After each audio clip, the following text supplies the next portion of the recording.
Hello and welcome. This presentation is the extended version of the presentation I gave at the European Association of Social Anthropologists at Stockholm University this past August. It's called Understanding the Rise of the 21st Century Flat Earth Movement from a Bundle of Popular Conspiracy Theories and Science Skepticism. The experiences and narratives of flat earth proponents are prime examples of epistemological transformations and their social and personal consequences. We face the threat of chaos when we challenge our own assumptions and preconceptions. This is what I call a state of epistemological discordance, and again, epistemological means simply way of being, and resonance is the think-feel vibration that everyone has. So my idea is that as we live and try to understand the world, we're vibrating in ways that reflect how we think. So why am I looking at flat Earth? The flat Earth has had incredible growth in popular interest, and this is a graphic from 2010 to 2018 from Google Trends, comparing flat Earth with anthropology on YouTube. Now, my methodology.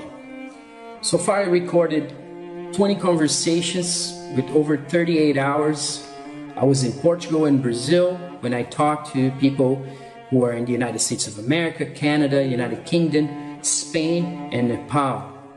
Some of the obstacles for studying the flat Earth phenomenon and the movement are, that there are millions of videos, pro and con.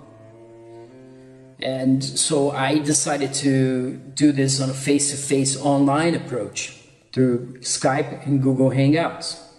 Many people were not up for talking, and I had to prove that I understood their line of thinking before they accepted me and talked to me. For gaining access to my participants, I had to pledge never to misrepresent or pathologize their positions. This is absolutely key. It's a part of very important anthropological ethnographic ethics that I follow.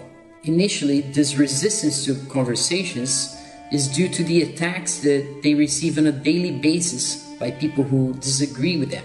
Here are some examples of emotional attacks, hate speech, and marginalization that flat Earth proponents face in their public channels. It's particularly coarse type of language. So there's a lot of tension and friction and reactionary emotional responses from outside the movement and within the flat Earth movement as well. People get very emotional with this information. Flat Earthers question NASA, most importantly, and they're skeptical of everything or anything that NASA does, because the idea is that once you're caught lying, you cannot be trusted. They believe that they have caught NASA lying in many instances. Condemnation before investigation is your admission to indoctrination. Here are some of the participants in my research, people that I spoke to extensively, up to 5-6 hours. Some of them I spoke to only 2 hours. Here you can see the need to remain prolific and engage. For example, Jeranism has 324 original videos. I think probably some that are mirrored. Mark Sargent has 1,200 videos, and many of them are mirrored, but he's very active. You see that they have a lot of views collectively. So Jeranism is based in California. He's a bookseller and former drugstore manager. Celebrate Truth is by Robbie Davidson, who's the creator of the Flat Earth International Conference. Mark Sargent is a computer geek, and Globebusters is a fairly popular channel by Bob Noto. Endeavor Freedom is one of Zen Garcia's channels. Paul on the Plane does not reveal his full name. This is a reaction a lot of people on the Flat Earth have to protect their families, to protect their work. Wakey Wakey is Mark Knight's channel. He's a British and lives off the grid in Spain and invests in cryptocurrencies. And DITRH stands for Deep Inside the Rabbit Hole, and it is David Weiss's channel. Your Curveless Earth is Nathan Roberts' channel. Flat Earth Universe is Martin Kenny's channel. Finally, Karen B is a graphic designer, single mother. Flat Earthers, once they go public with their beliefs, they face this universal experience of prejudice and marginalization for taking their stance. It reminds me of Foucault's fearless speech, the idea of parésia, which is taking a social risk, speaking the truth in public.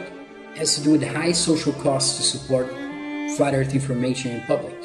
So one may experience marriage problems. Some claim that they can only date a flat earther. There's threats to jobs. Some people have reportedly lost their job after people who are against the flat earth contacted their employer, told them that this person was a flat earther. The person lost their job. People don't reveal their actual names. Robbie Davison reported being expelled from multiple churches. Then we have the phenomenon of closeted flat earthers. And all of them agree that when you Google flat earth, you're going to go straight into a website called the Flat Earth Society. They all believe this is controlled opposition. So if you think of the USSR, the KGB, or governments that control information, China for example, where you cannot have opposition, all you do is that you pretend to have an opposition. You infiltrate so-called opposition and you keep it controlled. You may also take a look at Pierre Bourdieu's book on television, where he talks about this. Television debates, how they're totally controlled and don't ever go deep into the information. This is a really good source for this. In this very short book, Bourdieu said because otherwise journalists would not read it, because they're lazy, really. So, now there's a history in anthropology of taking seriously alternative cosmologies. So in Hugh Brody's book, Maps and Dreams, indigenous hunters dream of animals that they will later hunt. Their spirits would travel out of their bodies in the night and go onto the land and find the animals. They would dream the hunt. UBC professor Bruce Miller received a visit from tribal ancestors in a dream that solved a land claims litigation case. You can read that in Extraordinary Anthropology. It's Bruce's edited volume alongside Jean-Guy Goulet. Professor Paul Nadasdy from Cornell, working among Cree hunters, also experienced a maimed rabbit giving itself to him as a gift after being half trapped in Paul's trap. So Paul set up a trap, the rabbit came into the trap, got hurt, managed to escape, and then he was trying to enter Paul's cabin and seemed to beg Paul to break its neck and take it.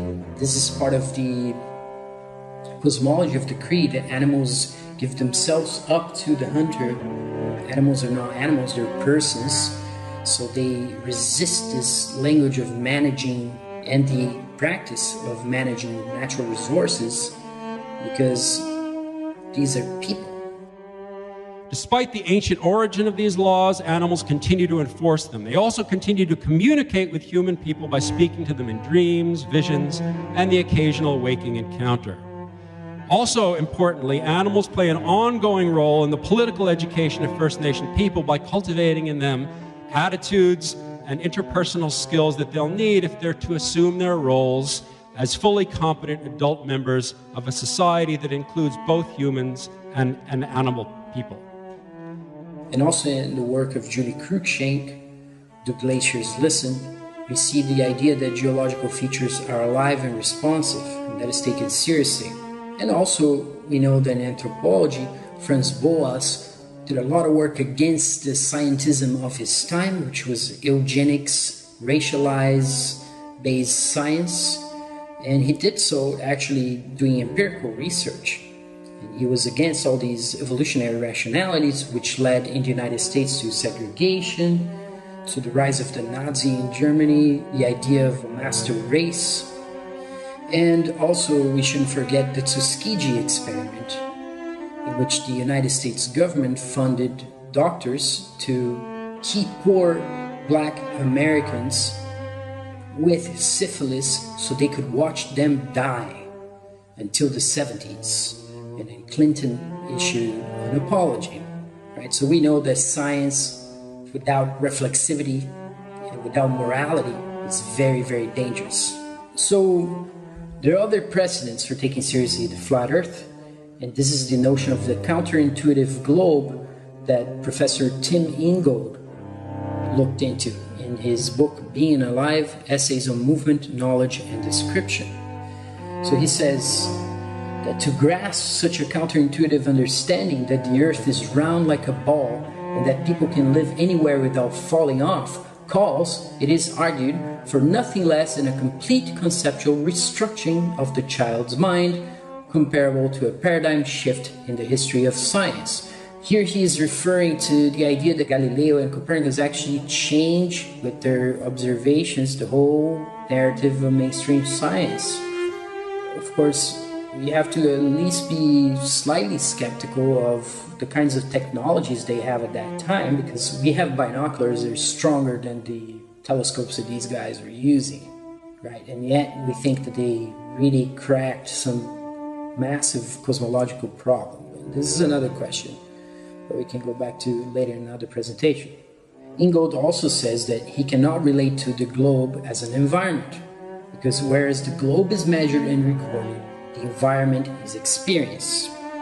Following Gibson, Ingold says that the life world is spherical from the perspective of the inhabitant's core, which is different from the world divorced from life that is imagined in the form of a globe, as we are taught it exists, and that can apparently only be witnessed by leaving it. Ingold argues that whereas a global perspective is afforded to a being outside of the world and is seen to be both real and total, a local perspective afforded to beings in the world is regarded as illusory and incomplete. So he's saying that through our senses, phenomenologically, we can only experience being in the world and not outside of it, as the globe kind of proposes as a total final explanation. Also, he notes that Immanuel Kant would admit that to his senses the earth appears to be flat. James Gibson, who was an environmental psychologist, for him, an inhabitant is not on the outer surface of a solid sphere, but at the core of an unbounded spherical field comprised of the sky above and the earth below. So in the globe model, the relation between people and the world seems to be turned inside out for Ingold. Also, Martin Heidegger, as Ingold points out, repudiated the out-of-earth technology. These pictures are coming from outside of the earth that flat earthers believe is fake. But we should point out that Tim Ingold, on Perception of the Environment, page 212, points out that he's not some latter-day flat earther or pre-Copernican. So we should just keep that in mind. Ingold read a paper by Wozniacki and Brewer from 1992, and this sparked a discussion regarding children's conception of the earth and their indoctrination into a different and unprovable through the senses model, which is the globe model.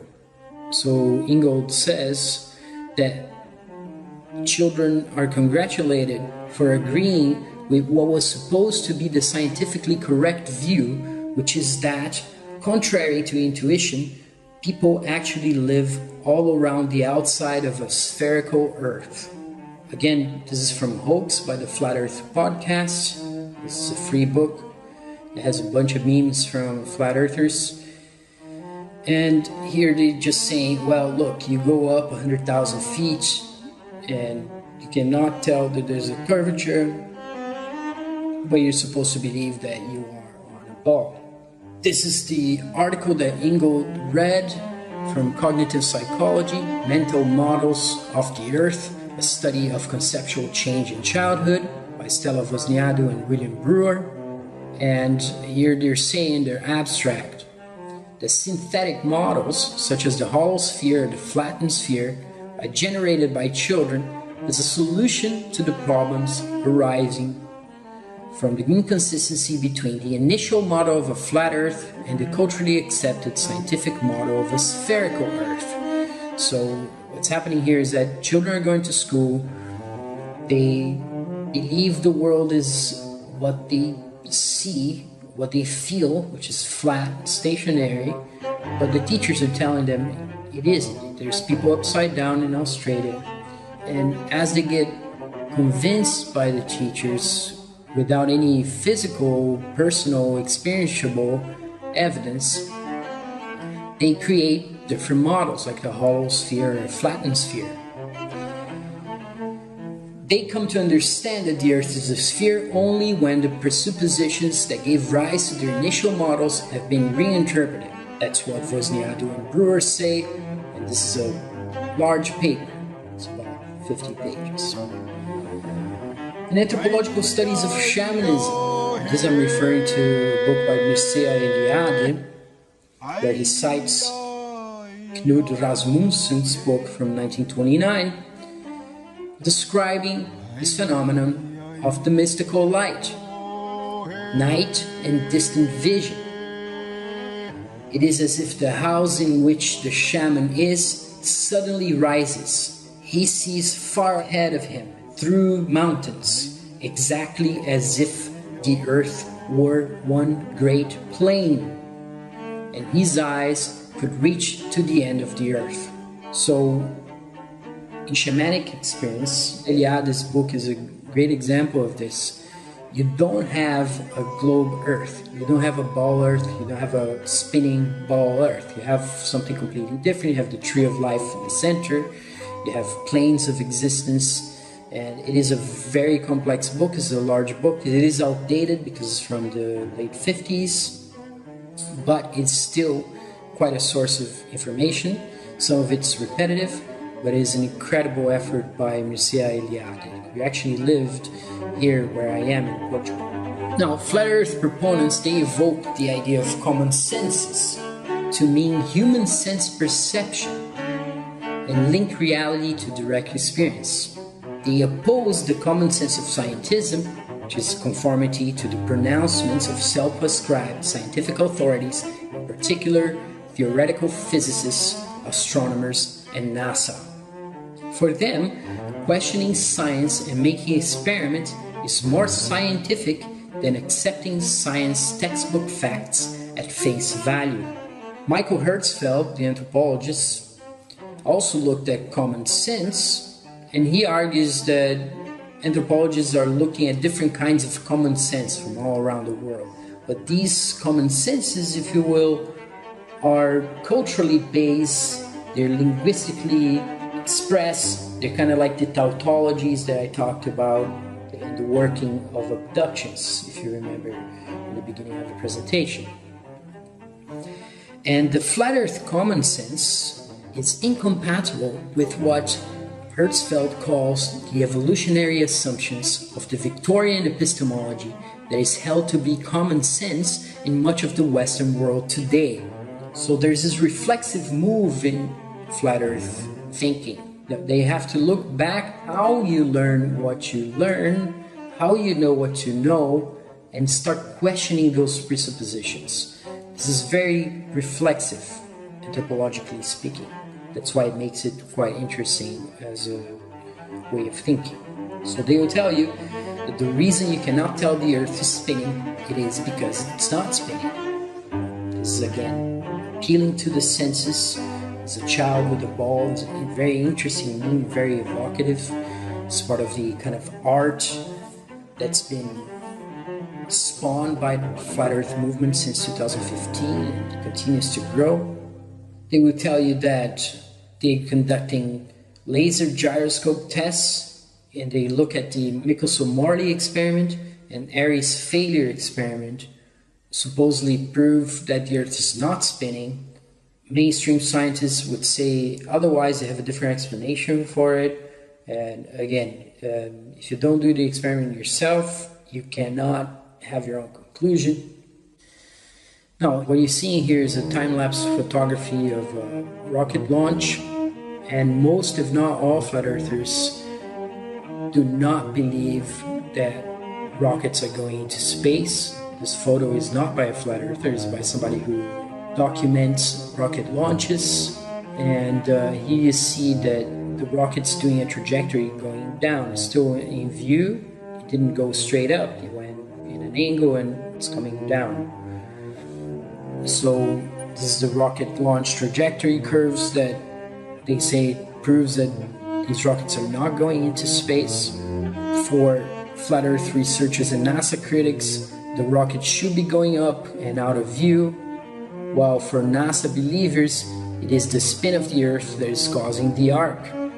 Some people have looked at how children react to rocket launches, and this is the video that I'm going to show you right now. It's an edit I've made of a compilation of children and adults commenting on rocket launches that are happening in front of them.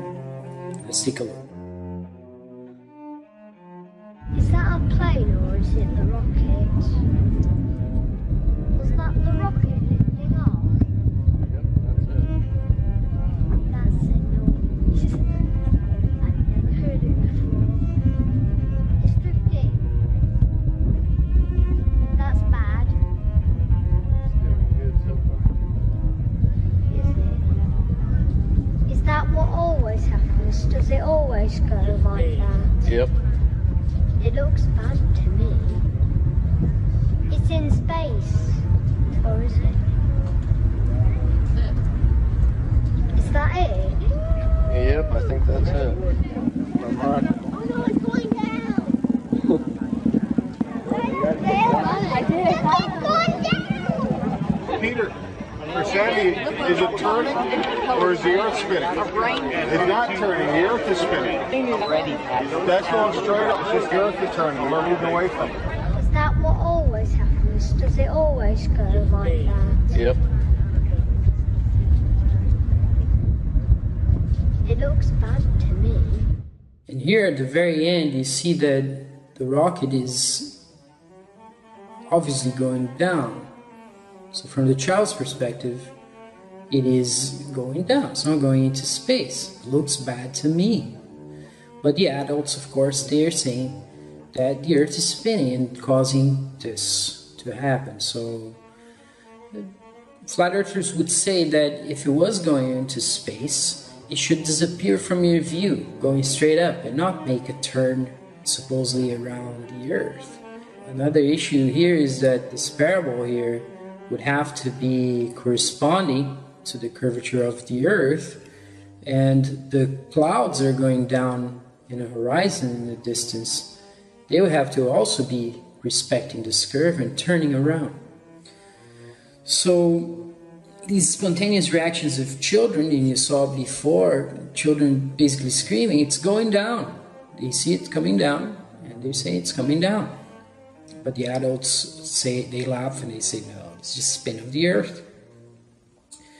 So children are very skeptical. They doubt that these rockets are going to space. They think that the rockets are falling, while the adults interpret what they see as the spin of the earth and the rocket going straight up. Now, in constructing the flat earth story, people are using personal observations and tests.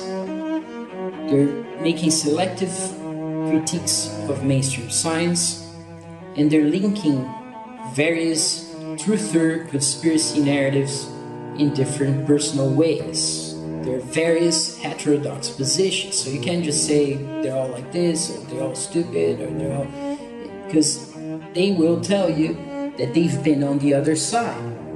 They were globe believers. They were believers in space travel, hyperdrive, anything you see in Star Trek and Star Wars. And they turn around to say these are propaganda sources.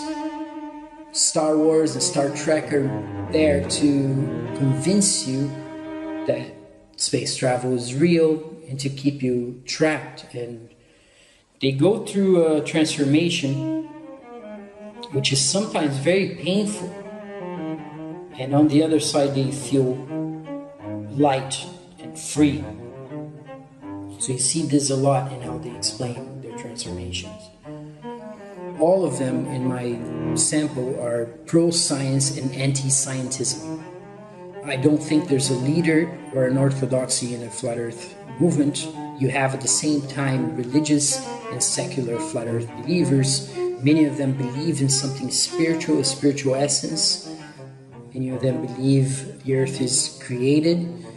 Robbie Davidson, for example, told me that he has encountered many cases of people who were atheists and then through the flat earth became spiritualized.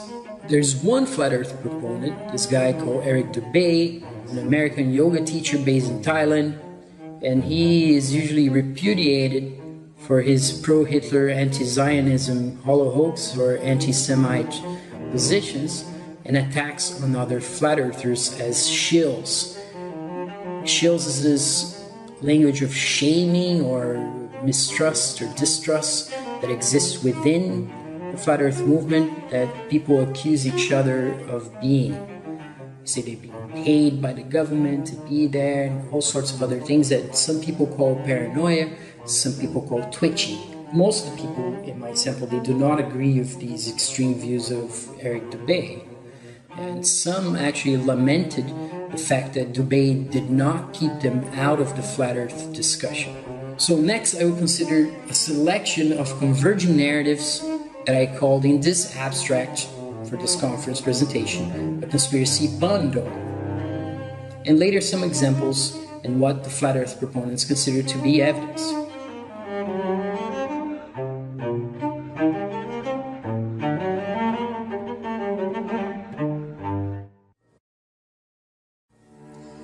September 11, 2001, the official US government story is false. This is pretty much agreed across the board.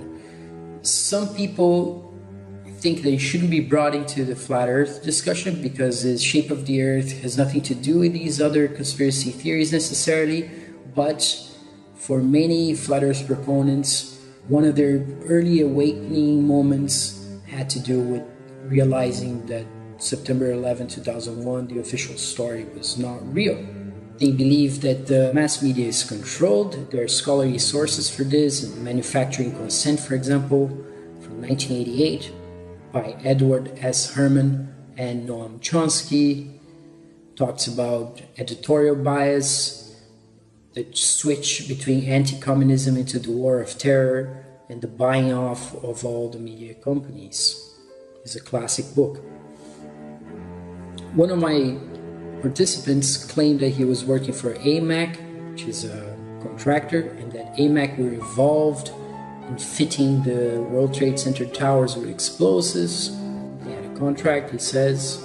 He says that he received a threat to his family, and later he had a near-death experience and his whole life changed. This is another universal belief among flat earthers that the Apollo missions and the lunar landings were faked, that NASA is a production company, that there has been weather manipulation and geoengineering without consent from people, and this has been in the United States Congress actually. There are so-called scientists saying that they should be spraying aerosols in the atmosphere to reflect sun rays. You can see here just the documents from the United States Congress.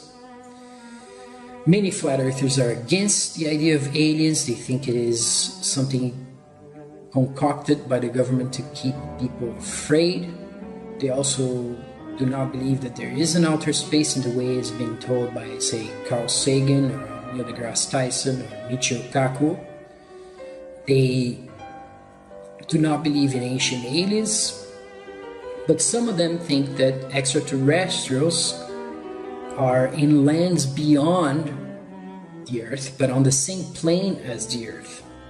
One of my participants sent me this patent that you can find. You can just search and find it and read for yourself. You can see here on the left side, the classification is a directed energy weapon, a device that directs a beam of high energy content towards a target for incapacitating or destroying the target. It is also used for deceiving or protecting, which is kind of interesting use of doublethink. Many flat earthers believe that Dr. Judy Wood's Where Did the Towers Go? Evidence of Directed Free Energy Technology on 9/11 is a very important book. They talk about Building 7, controlled demolition, and many of them are also no-planers. This is the idea that the planes that people saw in the mass media were put there by graphics, computer graphics, 3D modeling, and they would say that the plane should have fallen outside the building. They can never have penetrated.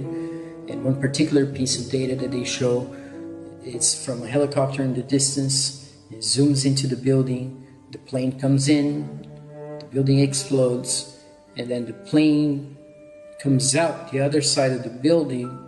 The nose of the plane comes out looking exactly the same as it came in, and there's people do a pixel analysis, put a pixel next to another, they grab the nose of the plane coming in and the nose of the plane coming out, and it looks exactly the same. So they're saying that the plane could not have possibly gone through the whole building like that. The steel should have destroyed the plane before it could go through the building. It's like throwing an egg in the wall and imagining that the egg's going to go through the wall. So that's kind of, in a nutshell, the no-planar position. And there's some other evidence that they show. Now, back to the conspiracy bundle. What else? There are secret societies in government, Illuminati, so-called Illuminati, and Masons, that there are Easter eggs in Hollywood films, and this is some of the most intriguing, very interesting sort of symbolic theories. The Easter egg is the idea that something is hidden, that when you find it tells you a secret. There's a recent film by Steven Spielberg in which the main theme is Easter eggs of the whole film. Rockets are going nowhere. I covered this.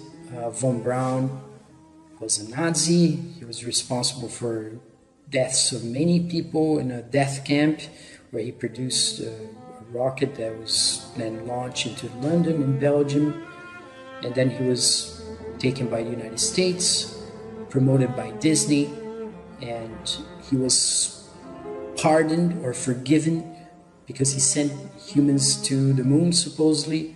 Therefore, it's okay if you killed a lot of people in Nazi Germany. That is the narrative that NASA presents for children, and this is something that Jaron from Jaronism has covered, and that it is in one of my 2 videos before I made this presentation about the flat earth, the video that has Darth Vader and Noam Chomsky talking.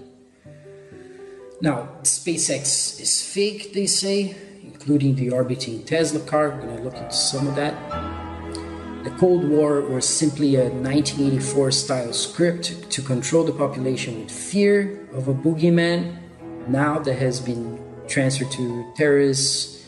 They were communists at the time, and they were terrorists, North Korea, or whatever you have in the mainstream media, to keep the population afraid and dependent on the government. That's the idea. Now there's a division in this other question, whether dinosaurs are real or a hoax, or if dinosaurs are more recent than previously thought. So some flat earthers think that dinosaurs are definitely a hoax. Others think that they were real and they cohabited with humans. And some believe the mainstream story that there were dinosaurs hundreds of millions of years ago, because that is not relevant to whether you can see the curvature on the earth, or whether or not you can see too far on ocean level or by a lake. So if you can see 50 miles away the shoreline of another place, you couldn't be on a curved sphere because that place should have been under the curvature. And this is by far the most common test that people are making in this movement. Now, to the question of Easter eggs. So as I said, it's a theory that there are clues hidden on films about various conspiracies, including 9/11 and the moon landings. One of the most important films that supposedly has these clues is Stanley Kubrick's 1980 adaptation of Stephen King's The Shining. There are several changes to the original book. For instance, there's an autobiographical element to the book that then gets transferred from Stephen King to Kubrick. So the idea here is that Stephen King is writing about himself and Kubrick was also writing about himself, and therefore he modified the novel in ways that pissed off Stephen King, because Stephen King hated the film. And this is part of the thematic that appears in Steven Spielberg's film Ready Player One from this year, which points to Kubrick's adaptation of The Shining. So there's a whole scene which involves finding a clue, an Easter egg, going inside the set of The Shining and going through some of the modifications actually from The Shining that Kubrick did. So the first thing they do in the Ready Player One is go into where the typewriter is, which in Kubrick's Shining says, "All work and no play makes Jack a dull boy." That is not in the book whatsoever, in the Shining book. There is no typewriter scene, which is the most important scene in Kubrick's film. In Spielberg's film, the typewriter is spewing keys for some reason, as if pointing to the idea that the typewriter in Kubrick's film is a key for decoding something. The theory regarding the Easter eggs in Kubrick's Shining is that the typewriter that's writing the word all, A-L-L, is also writing the signal A11 as Apollo 11, because the 1 and the L looks very similar in those typewriters. So the idea is that Apollo 11 work and no play is making Jack a dull boy, and Jack is Kubrick. Just as in The Shining, Jack is Stephen. He's a former high school English teacher who's writing a play.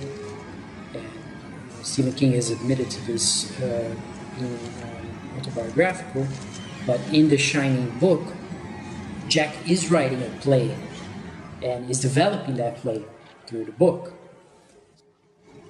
How do you like it?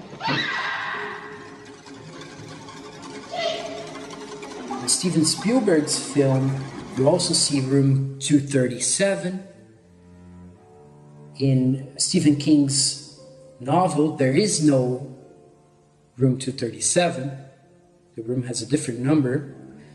And in Kubrick's film, of course, the boy, Danny, gets up wearing a Apollo 11 sweater and walks into this room 237, which has an anagram as well. It's Moon Room, has an N on it. You can see the tag. So it's room N, which you can make the words, you can turn it into Moon Room. 237 was the supposed distance between the Earth and the Moon at the time. Now it's been updated to 240,000 miles. Another example of an Easter egg in a Hollywood film is in the movie The Matrix from 1999, which we're going to take a look at right now, what it is. In this scene, we're going to look at Neil's passport expiry date, which only appears in the film if you're watching the film very quickly for 1 second or so. So you have to stop it, you have to flip it around and take a look at the dates to see what they are. And this is part of the theory of Easter eggs in films.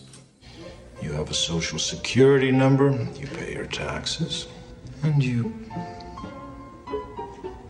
help your landlady carry out her garbage. Here it comes.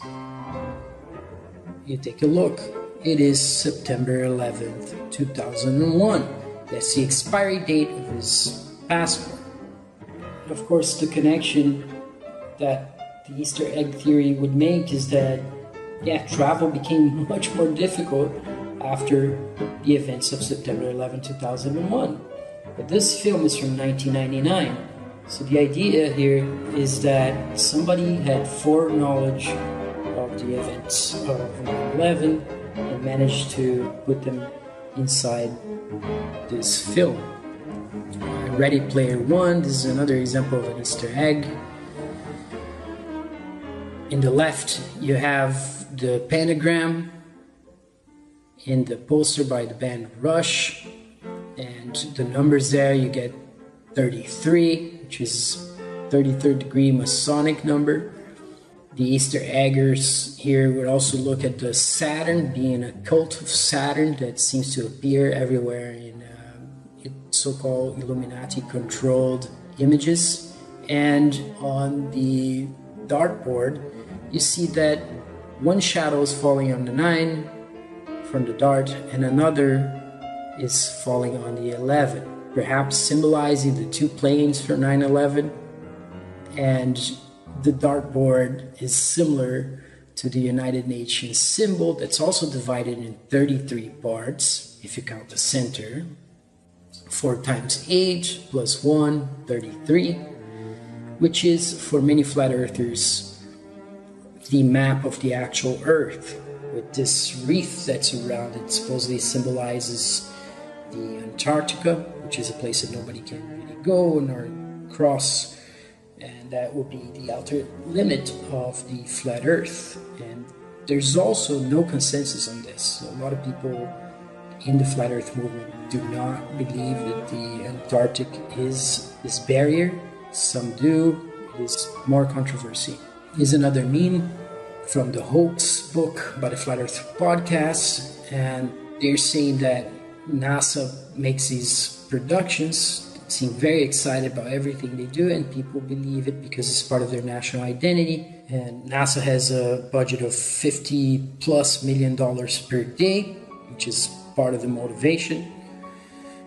And they're there to conduct this mission of nationalism and identity control. So NASA represents for Americans and space believers what the royal family does for the British. Both are myths of national identity and superiority, symbols of imperialism and exploration. The rhetoric of exploration and colonialism are intimately interlinked. NASA always talks about Columbus, how Columbus changed the world and made the world much bigger and brought civilization to America, when the reality of that story we know from anthropology is that they came and killed a lot of people, caused close to a genocide, and indigenous peoples are still suffering the consequences from that move by Columbus. So flat earthers will say that NASA is a US defense agency, which is true if you look it up. NASA is constantly promoting what is called STEM, science, technology, engineering, and math for children. NASA is continuously targeting children. And they say that other space agencies are following NASA's model for compartmentalization of information, which is called need to know, and guidance using computer-generated graphics and augmented reality. Here's another meme from Hoax by the Flat Earth podcast, where a landscape that is supposedly in Mars looks very similar to a landscape from Greenland. And this is the idea that NASA is not going anywhere, they're not going to Mars. They're basically taking these rovers to isolated places around the Earth. Devon Island's one place, Greenland's another. And they're then processing these images, putting an orange filter on them, and pretending they're on Mars.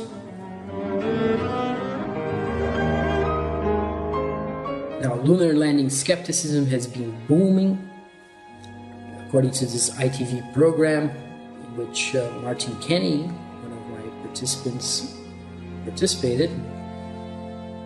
52% of the British do not believe in moon landings, and an astounding 73% of 25 to 34-year-olds think it was all a hoax.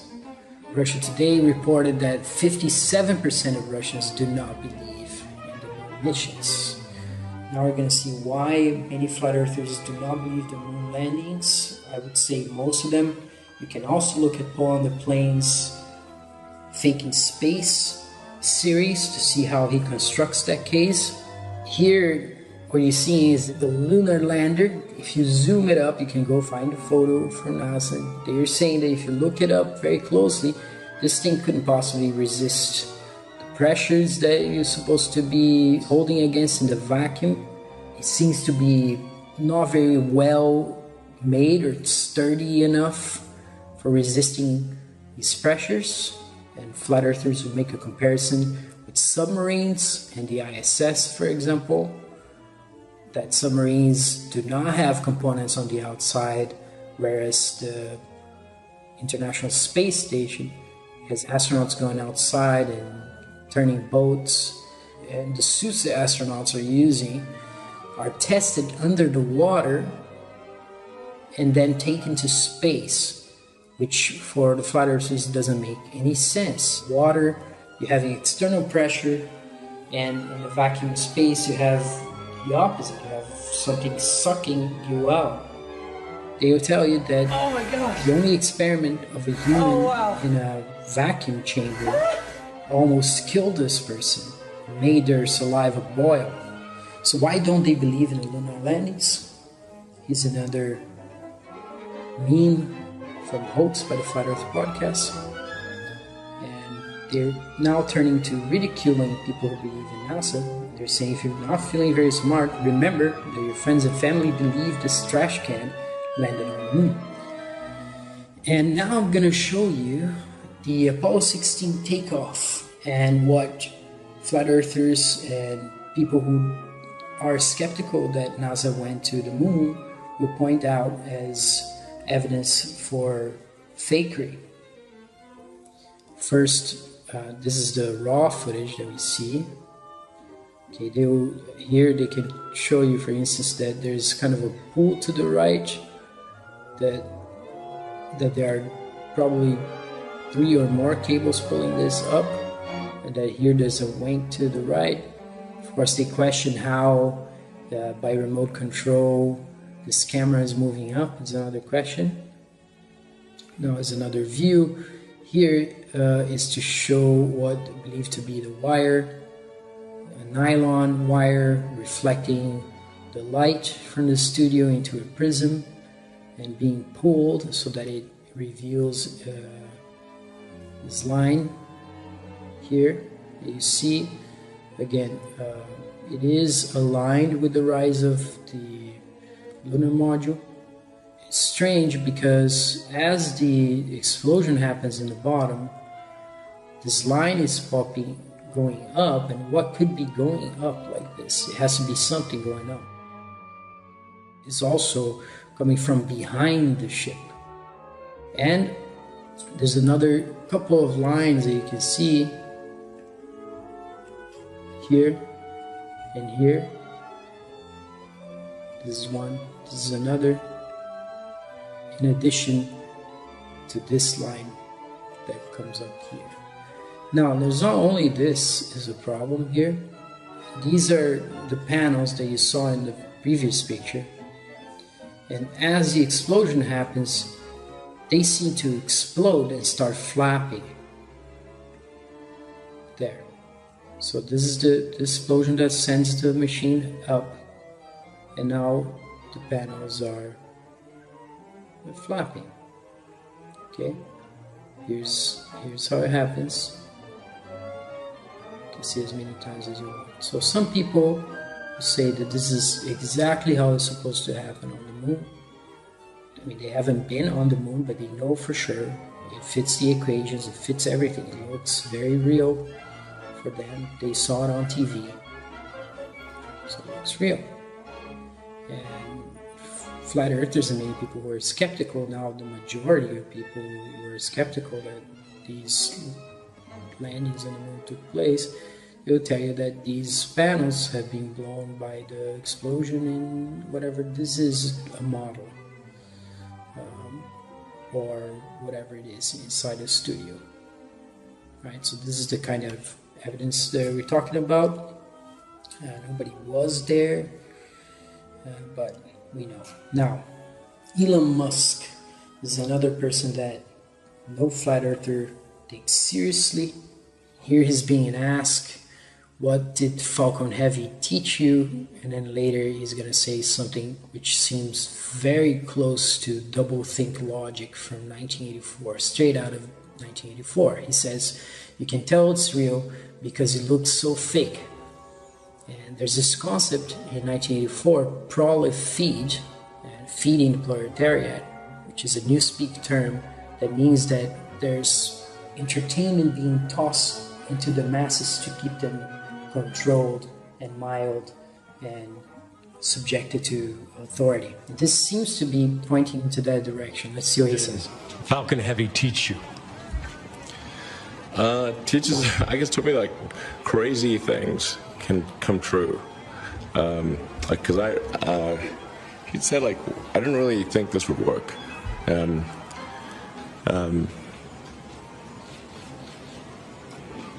How long will we be getting live views, do you think, from the car? Well, I think it looks so ridiculous and impossible. And you can tell it's real because it looks so fake, honestly. Like, we'd have way better CGI if it was fake. The idea is that it would look more real if it was fake, and that it has to be real because it looks so fake. So it is very close to doublethink logic. It is doublethink logic. I guess you can agree with this. Elon Musk is not the most eloquent spokesperson. Another thing that flat earthers will point out here is that you're seeing this rocket going down right here. But it's supposed to be going up in space. It's still visible. It is going down from the perspective of the observer.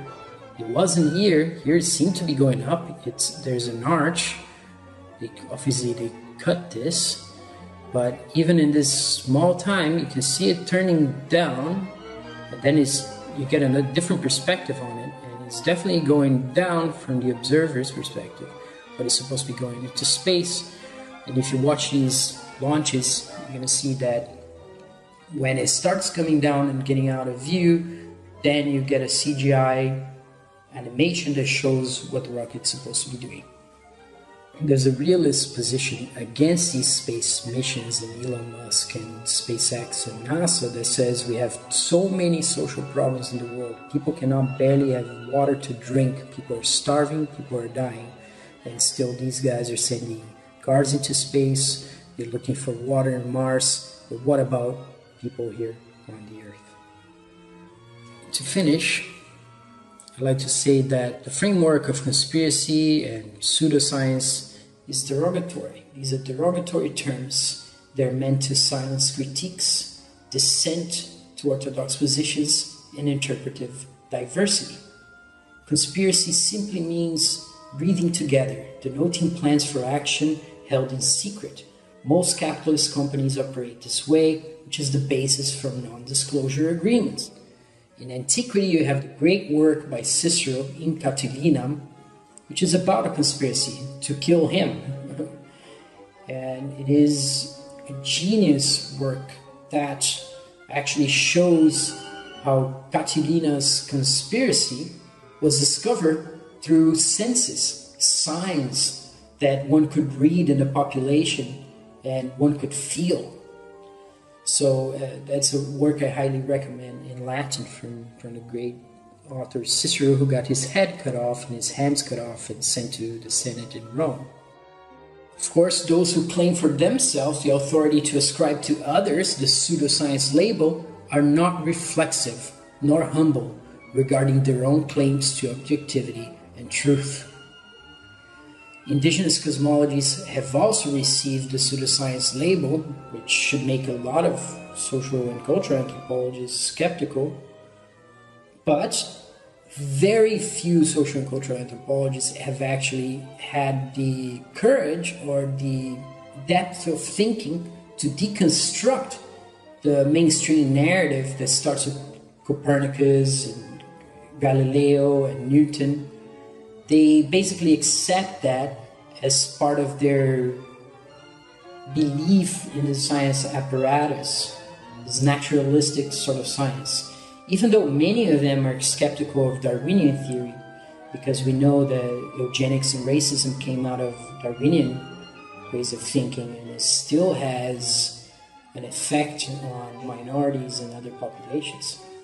So, the final question is, how do we know what we know? Do we just know we don't know? And this is my position. I just know that I don't know, echoing Socrates' statement that we just don't know. It's this ultimate aporia. If we're not traveling into space ourselves, how can we make a claim that is actually there? Now, anthropology and scientism. As Michael Herzfeld wrote recently, scientism is a rhetoric that evokes science as its source of authority, in which paradoxically occludes recognition of its own context of production. Scientism is also linked to this language of objectivism, involves the use of scientific sounding terms and claims with effects that deflect attention away from the failure of objectivist logic. The rhetoric of numbers is employed, mathematicization, that encourages the semblance of rigid fact and a symbolism of purity. So this is part of Herzfeld's argument regarding scientism, that he uses math to pretend that math is free from values and pure. And according to Anna Grimshaw, scientism seeks accumulation of scientific knowledge that supposedly renders the world knowable. But ethnographic understanding, which is what I'm trying to do here, is a process of interrogation that disrupts conventional ways of knowing the world and involves transformations and intense moments of personal revelation. These are the motions that we're told are happening in the solar system. So the sun is going at 660,000 miles an hour in one direction. The earth is going around the sun at 66,000 miles an hour. All the planets are going, and yet the stars remain the same when you look at the stars throughout the year. So Polaris doesn't change position, even though mainstream science is telling you that it will change in 4,000 years, which none of us will be here to verify. Some people will say that NASA has pictures of the Earth from space. This is one of the pictures, but when you look closely, you're going to see that whoever made this photo used the clone tool on Photoshop to basically copy and paste a cloud in another place. So you see the repetitions here. Unless you think that clouds in the sky repeat themselves precisely. If you think that the clouds are different in the sky when you look at them, this would not be possible. So this could only be possible as a real image from the Earth, a real photograph from the Earth, if the clouds actually repeat themselves precisely, which is not what happens. Many flat earthers believe that satellites are not real, it's a fraud, and they will point out that the internet and other communications are carried via an extensive submarine cable system, which it is true. You can go and look it up. The internet is connected through submarine cables. The TAT-14 system is a ring system, so if you lose one cable, you can route your traffic the other way around and still reach your end target. But also more globally, you have a number of cable routes connecting the same continents. If one cable is down, you still have several other routes. Not satellites. Here again, flat earthers are making fun of globe believers who think that there's all these satellites in space, thousands and thousands and thousands of satellites. They will say that GPS is a positioning system, but it's not a global satellite system. It is all ground-based, based on radar and triangulation. Just good old radio. Many flat earthers are against the conventional vision of gravity. The idea here is that there are clouds up in the air, they're quite heavy, but they stay aloft, and helium goes up. It forces things to go up. Whereas in the gravity theory, the mass of the Earth should be sucking everything that's less massive towards it and not letting things like smoke and dust go up in the sky. Because the dust particle is so small, it should be attracted to the Earth.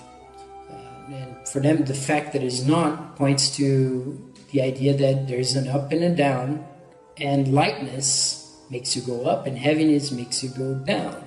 And some of them believe in an electric universe model without the ball, because the electric universe proponents online, which is a group of scientists, they believe the universe is electrical, that the sun is electrical, which is similar to current flat earth beliefs in some circles. But the electric universe people, they believe the earth is still a sphere. And flat earthers don't agree with that, but they believe that the sun is also electrical, and that what keeps us on the ground has something to do with electromagnetism more than it does have anything to do with the spinning of the earth or gravitation. In fact, they would say that the spinning of the earth should actually be propelling you out of the earth through a centrifugal motion, that the earth in the equator should be going at 1,000 miles an hour, which should cause all kinds of issues with even plane travel. But that doesn't happen. When you cross the equator, everything just seems the same, stays the same. Another meme from Hoax by the Flat Earth broadcast: we don't have time for a meeting of the Flat Earth Society. As Obama said, the irony is that the UN map is a flat earth model. And what they would say here is that politicians are bringing into their discourse the flat earth to try to ridicule it further because it is true, not because it is fake. But the idea that anything politicians are saying should be inspiring skepticism. This is the standard map of the world that many flat earthers follow. The Gleason's azimuthal equidistant map, and someday we'll say is the best we got. And there's a controversy within the flat earth movement about this map, whether or not it is accurate. Most of them would agree that it's obviously not accurate, is a representation. And since they have been lied to since the 1500s, since the globe started to be made to basically brainwash the population, they've been misdirected. So it's very difficult to build this model of the actual Earth we're in, given that most of the things that you're being told is a lie, for example.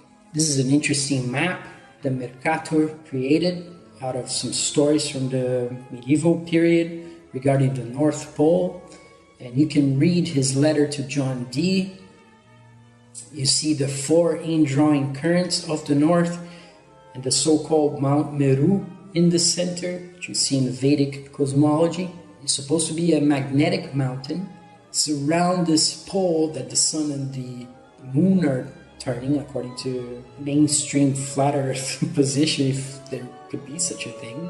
What they usually point to when they look at these maps is that they think there's some truth to this, because there are some accounts of people who supposedly went north farther than we can go right now and encountered another civilization in these places, which are described in this map. If you get a high-resolution version of this map, you can see what Mercator actually wrote. There's mainstream academic papers analyzing Mercator's letter to John Dee regarding this map.